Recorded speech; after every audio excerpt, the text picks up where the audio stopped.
A ideia de que a Terra pode ser detectável por civilizações em exoplanetas, ou seja, planetas fora do nosso sistema solar, é um tema fascinante que envolve várias áreas da ciência, como astronomia, astrobiologia e tecnologia de comunicação. Vamos explorar como essa detecção poderia acontecer e quais os métodos que poderiam ser usados por essas hipotéticas civilizações. Um dos métodos mais comuns para detectar exoplanetas é o método de trânsito. Isso ocorre quando um planeta passa na frente de sua estrela hospedeira, visto da perspectiva do observador, causando uma pequena diminuição no brilho da estrela. Se uma civilização em um exoplaneta estivesse alinhada com o plano orbital da Terra, eles poderiam detectar nosso planeta da mesma forma que nós detectamos exoplanetas. Eles observariam uma diminuição periódica na luminosidade do Sol à medida que a Terra passa em frente a ele. Outro método é a velocidade radial, também conhecido como método do efeito Doppler. Esse método detecta exoplanetas ao observar mudanças na velocidade de uma estrela causadas pela força gravitacional de um planeta em órbita. A estrela parece oscilar devido à gravidade do planeta. Embora a Terra tenha uma massa pequena comparada a Júpiter ou Saturno, uma civilização avançada com instrumentos sensíveis poderia detectar a oscilação do Sol causada pela Terra. Além disso, existe o método de imagens diretas, que envolve a captura de imagens diretas de exoplanetas bloqueando a luz da estrela hospedeira. Capturar uma imagem direta da Terra seria um desafio extremo devido à proximidade do Sol. No entanto, civilizações com tecnologia avançada de bloqueio de luz, como coronógrafos, poderiam, teoricamente, visualizar a Terra. O método de microlente gravitacional utiliza a gravidade de uma estrela para dobrar a luz de uma estrela de fundo, amplificando-a. Se um planeta estiver presente, ele poderá causar uma distorção adicional na luz. Detectar a Terra usando microlentes seria difícil, mas possível, especialmente se a Terra estivesse alinhada com uma estrela de fundo do ponto de vista de uma civilização observadora. Além dos métodos de detecção direta de planetas, há também a possibilidade de detectar assinaturas tecnológicas. Em vez de procurar planetas, este método procura sinais de tecnologias avançadas, como emissões de rádio, luzes de cidades ou satélites. A Terra emite uma grande quantidade de sinais de rádio e outros sinais eletromagnéticos que poderiam ser detectáveis por civilizações avançadas. Além disso, a iluminação artificial e satélites ao redor do nosso planeta poderiam ser observados. Apenas uma pequena fração de exoplanetas estaria na posição correta para ver a Terra transitando o Sol. Quanto mais distante um exoplaneta estiver, mais difícil será detectar a Terra. Sinais de rádio, por exemplo, enfraquecem com a distância e poderiam se perder no ruído cósmico. O tipo de estrela hospedeira e sua atividade também podem afetar a detecção. Estrelas muito ativas podem criar ruído que obscurece a presença de planetas. Se civilizações avançadas podem nos detectar, elas também poderiam analisar nossa atmosfera e detectar assinaturas de vida, como a presença de oxigênio e metano.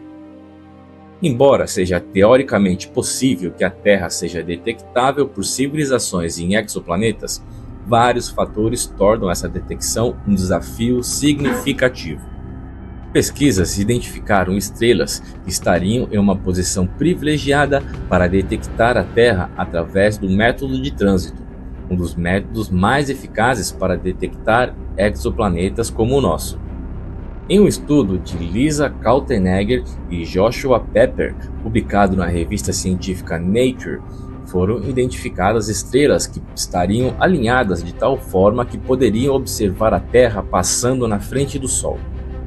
Eles analisaram a posição de estrelas próximas dentro de um raio de aproximadamente 326 anos-luz da Terra e determinaram quais dessas estrelas estariam na posição certa para ver a Terra em trânsito.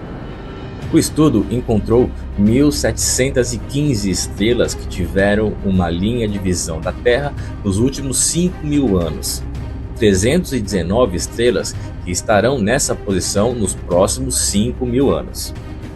A zona de trânsito da Terra é uma faixa estreita no céu onde uma civilização poderia observar a Terra passando na frente do Sol.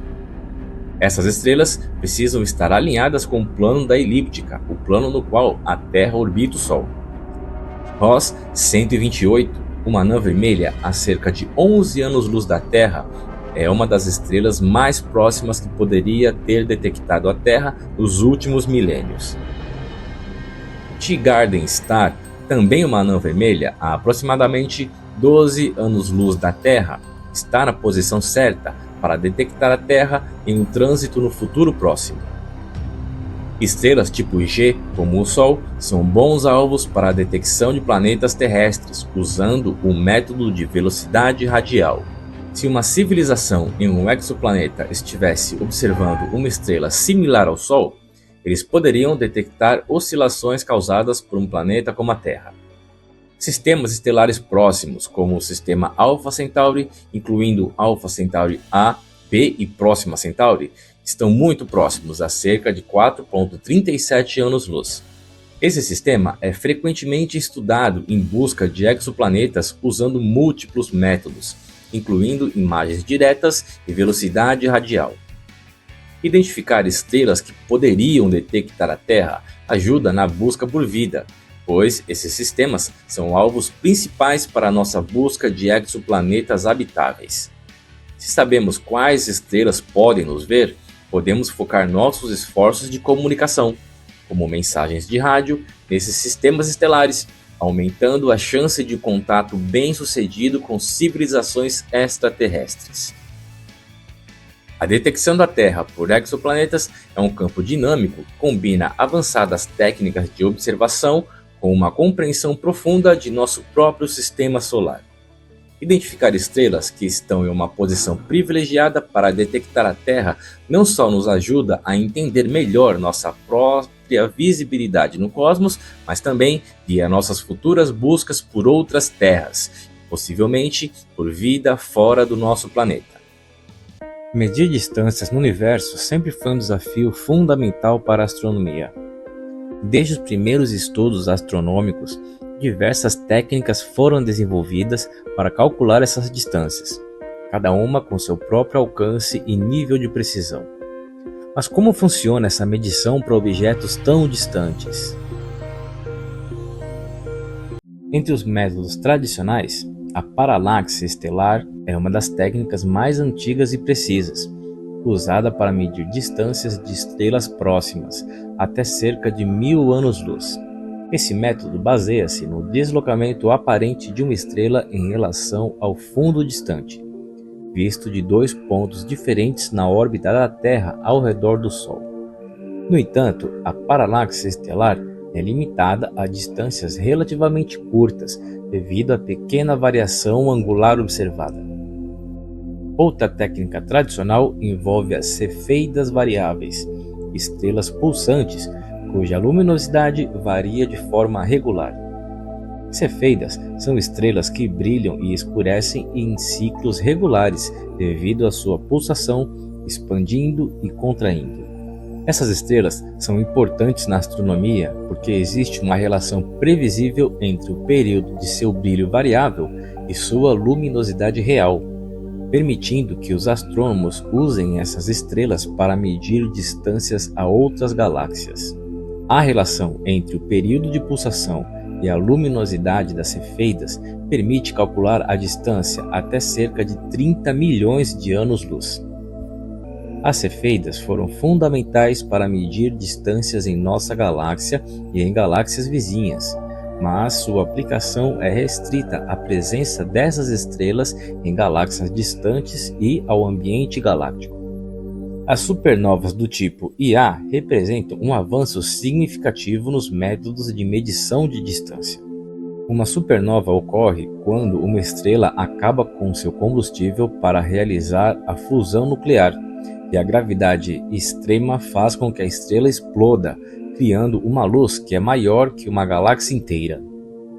Essas explosões estelares têm uma luminosidade bem conhecida, e ao comparar a luminosidade observada com a conhecida, é possível calcular a distância até cerca de 1 bilhão de anos-luz. Esse método foi crucial para a descoberta da expansão acelerada do universo. No entanto, supernovas são eventos raros e nem sempre ocorrem nas galáxias ou regiões de interesse, limitando sua utilidade em alguns contextos. Nos últimos anos, uma nova ferramenta tem emergido para medir distâncias cósmicas em escalas ainda maiores: os quasares. Quasares são núcleos extremamente brilhantes de galáxias distantes, alimentados por buracos negros supermassivos.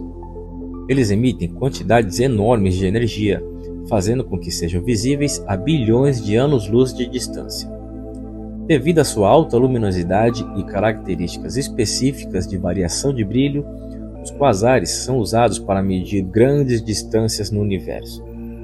A luminosidade dos quasares varia de forma regular, e pesquisas recentes mostraram que essa variabilidade está relacionada com a luminosidade intrínseca dos quasares. Ao observar a variação e comparar a luminosidade observada com a calculada, é possível determinar distâncias precisas em escalas muito maiores do que as possíveis com supernovas. Uma das vantagens dos quasares é que existem muitos quasares no universo, permitindo medições em diversas direções e regiões do cosmos. Os quasares são tão brilhantes que também podem ofuscar toda a galáxia na qual residem. Sua luminosidade pode ser trilhões de vezes maior que a do Sol. Os quasares foram identificados pela primeira vez na década de 1960, através de observações de rádio e luz visível. Eles mostraram um desvio da sua luz para o vermelho muito grande, indicando que estavam se movendo rapidamente para longe de nós e, portanto, localizados a grandes distâncias no universo. O astrônomo Martin Schmidt identificou que 3C273, um dos primeiros quasares descobertos, tinha um redshift significativo, sugerindo que estava a bilhões de anos-luz de distância. O estudo dos quasares ajudou a moldar nossa compreensão do universo em grande escala. Astrônomos observam como a luminosidade de um quasar muda ao longo do tempo. Usando a relação encontrada entre variabilidade e luminosidade, eles calculam a luminosidade verdadeira do quasar. Com base nesses cálculos, é possível calcular a distância do quasar com incrível precisão. O uso de quasares como velas padrão permite medir distâncias a galáxias muito distantes, ajudando a mapear a estrutura do universo em escalas maiores do que as possíveis com supernovas. Quasares podem fornecer novas informações sobre a expansão acelerada do universo, complementando os dados obtidos com supernovas e ajudando no estudo da tão enigmática e desconhecida energia escura, a força mais abundante do universo. A vida, como a entendemos, requer a presença de certos elementos fundamentais. Água líquida, moléculas orgânicas e uma fonte de energia estão entre os ingredientes essenciais para que processos biológicos possam ocorrer. Moléculas orgânicas, como aminoácidos e lipídios, formam a base das células vivas, enquanto a água funciona como solvente universal, permitindo reações químicas vitais. Além disso, as condições ambientais, como temperatura e pressão, desempenham um papel importante na manutenção dessas interações. Por muito tempo, acreditou-se que esses componentes só poderiam surgir em condições extremamente específicas, como as da Terra primitiva. Contudo, avanços na exploração espacial e na astroquímica trouxeram descobertas surpreendentes. Uma das notáveis revelações foi a detecção de aminoácidos em meteoritos. Esses corpos celestes que vagam pelo cosmos e ocasionalmente colidem com a Terra, trazem em seu interior moléculas complexas que se formaram em ambientes extraterrestres. O meteorito Murchison por exemplo, que caiu na Austrália em 1969, continha mais de 90 tipos diferentes de aminoácidos, muitos dos quais não são comuns na Terra. Essa descoberta sugere que os ingredientes para a vida podem ser sintetizados em regiões remotas do espaço, como nuvens interestelares e discos protoplanetários. Mais recentemente, observatórios espaciais, como o telescópio ALMA, no Chile, detectaram moléculas orgânicas complexas em regiões de formação estelar. Essas regiões contêm condições químicas e físicas que favorecem a síntese de compostos orgânicos, incluindo precursores de aminoácidos e outras biomoléculas essenciais.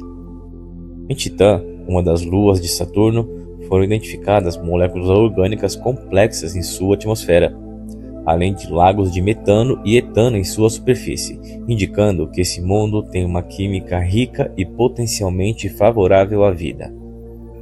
Em Marte, a detecção de moléculas orgânicas em amostras do solo e da atmosfera pelo rover Curiosity da NASA trouxe evidências de que o planeta pode ter abrigado condições favoráveis à vida em seu passado. Compostos orgânicos foram encontrados em rochas sedimentares na cratera Gale, indicando uma possível interação entre a água líquida e a matéria orgânica há bilhões de anos. Essa descoberta reforça a ideia de que Marte foi, em algum momento, um ambiente habitável. Fora do Sistema Solar, no exoplaneta K2-18b, cientistas identificaram moléculas orgânicas de vapor de água em sua atmosfera. O exoplaneta K2-18b está localizado a aproximadamente 124 anos-luz da Terra, na constelação de Leão. Esse planeta, localizado na zona habitável da sua estrela, apresenta condições que poderiam suportar a presença de água líquida em sua superfície. A detecção de compostos como metano e dióxido de carbono é um passo significativo na busca por bioassinaturas em mundos distantes, aumentando as esperanças de encontrar vida extraterrestre. Além disso, a detecção de água em diversos corpos do Sistema Solar, como em Europa e Encélado, luas de Júpiter e Saturno, respectivamente, é um fator decisivo na busca por vida alienígena. Ambas as luas possuem oceanos subterrâneos cobertos por camadas de gelo, e jatos de vapor de água foram observados sendo expelidos ao espaço em Encélado, sugerindo uma interação química entre água e minerais em seu núcleo rochoso. Tais ambientes poderiam abrigar formas de vida microbiana ou, ao menos, os precursores químicos necessários para o seu surgimento. Essas descobertas ampliam nossa compreensão sobre a ubiquidade dos elementos fundamentais para a vida no universo. Embora ainda não tenhamos encontrado evidências definitivas de organismos extraterrestres, cada descoberta nos aproxima mais de responder a pergunta que tem intrigado a humanidade há séculos. Estamos sozinhos no universo? A presença de aminoácidos e outras moléculas orgânicas em ambientes fora da Terra não é apenas um vislumbre do potencial para a vida alienígena, mas também um lembrete poderoso de que os processos que geraram a vida em nosso planeta podem não ser exclusivos do Sistema Solar. O fascínio humano pelo espaço levou ao desenvolvimento de tecnologias que permitem não apenas viajar além da Terra, mas também viver e trabalhar em ambientes extraterrestres. Para tornar isso possível, é crucial compreender e replicar condições terrestres essenciais dentro de estações espaciais. Isso inclui a criação de gravidade artificial, a manutenção de uma pressão atmosférica adequada e a proteção contra radiações perigosas. Desde a primeira jornada de Yuri Gagarin ao espaço até as missões contemporâneas à Estação Espacial Internacional e além, a humanidade tem se aventurado repetidamente além dos limites da Terra. Cada uma dessas missões não só marca um feito de coragem e curiosidade, mas também representa uma vitória sobre enormes desafios técnicos e ambientais. Vamos explorar como esses desafios foram abordados e continuam a ser aprimorados, permitindo não só a sobrevivência, mas também a prosperidade de humanos no ambiente espacial. Uma das soluções mais promissoras para simular a gravidade terrestre no espaço é o uso de estações espaciais giratórias. Essas estruturas aproveitam a força centrífuga para criar um efeito de gravidade. Ainda é um estudo teórico, quem sabe um dia se torne realidade. Mas, para uma pessoa de 1,70 m de altura, um ambiente confortável seria alcançado com uma estação com um diâmetro de cerca de 448 metros, girando a uma velocidade que permite 2 rotações por minuto. Esse design minimiza o efeito Coriolis, um fenômeno que ocorre em sistemas rotativos onde a trajetória dos objetos e fluidos é desviada devido à rotação da estação. Esse desvio pode causar desorientação e náusea se não for adequadamente controlado. Portanto, é crucial no projeto de estações espaciais com gravidade artificial para evitar o desconforto e complicações para os habitantes. Estudos dizem que menos de 100 metros de diâmetro você sentiria a gravidade da sua cabeça maior que a gravidade no seu pé, o que sabemos que seria um problema. Os limites de pressão atmosférica que o corpo humano pode suportar são determinados por uma combinação de fatores, incluindo a pressão absoluta do ambiente e a composição do gás respirado. Vamos ver os limites para a pressão atmosférica para o corpo humano.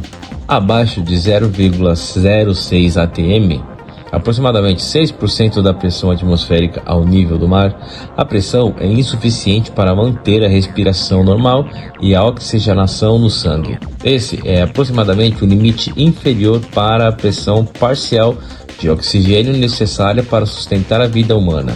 Isso é semelhante às condições encontradas em altitudes extremamente altas ou no espaço. A hipóxia ocorre rapidamente nessas condições, levando a sintomas como desorientação, náusea, fadiga e eventualmente perda de consciência e morte, se a exposição for prolongada, entre 1,6 e 1,9 atm. Essa é a pressão máxima de oxigênio que pode ser respirada continuamente sem causar toxicidade por oxigênio. A toxicidade por oxigênio pode começar a se manifestar quando a pressão parcial de oxigênio excede cerca de 0,5 atm, o que pode ser alcançado sob pressões ambientes maiores enquanto ainda se respira ar normal.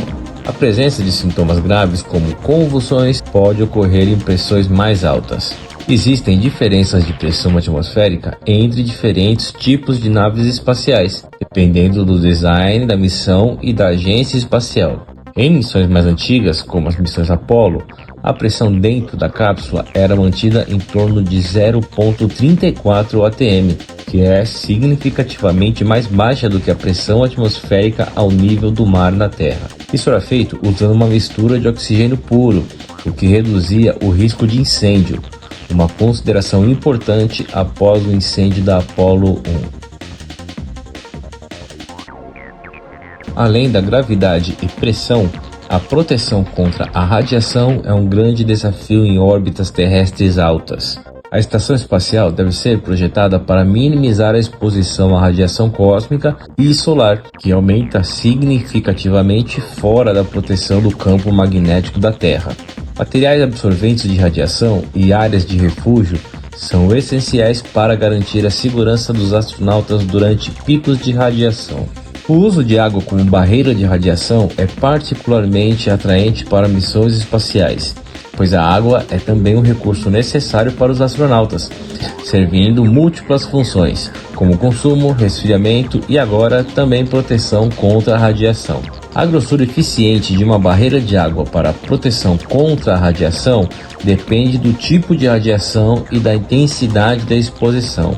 Por exemplo, estima-se que cerca de 10 a 30 centímetros de água possam ser suficientes para proteger contra eventos de partículas solares, de acordo com estimativas baseadas na capacidade da água de reduzir a radiação a níveis considerados seguros para exposição humana prolongada. Os avanços na tecnologia espacial continuam a abrir novas fronteiras para a exploração humana no espaço. As soluções para os desafios como gravidade artificial, pressão atmosférica e proteção contra a radiação, entre outros, não só aumentam a viabilidade de longas estadias no espaço, mas também melhoram as condições de vida para os astronautas, permitindo que eles realizem pesquisas e preparem a humanidade para futuras explorações interplanetárias. E se você tem dúvidas em qual distância que fica o espaço para saber quando levar o seu traje espacial na mala, dá uma olhada nesse vídeo que está aqui ou aqui, não sei, vai aparecer na sua tela aí. É bem legal. Muito obrigado pela companhia. Por favor, não esquece de deixar o like, ativar o sininho de notificações e de se inscrever no canal. É muito importante. Se você tem algum tema de ciências que gostaria de ver um vídeo aqui no canal, por favor, deixe aí nos comentários que a gente avalia se é possível, beleza? E como de costume, um grande abraço a todos os nossos inscritos. Vocês são demais. Espero que tenham gostado. Fiquem em paz e até o próximo vídeo. Valeu!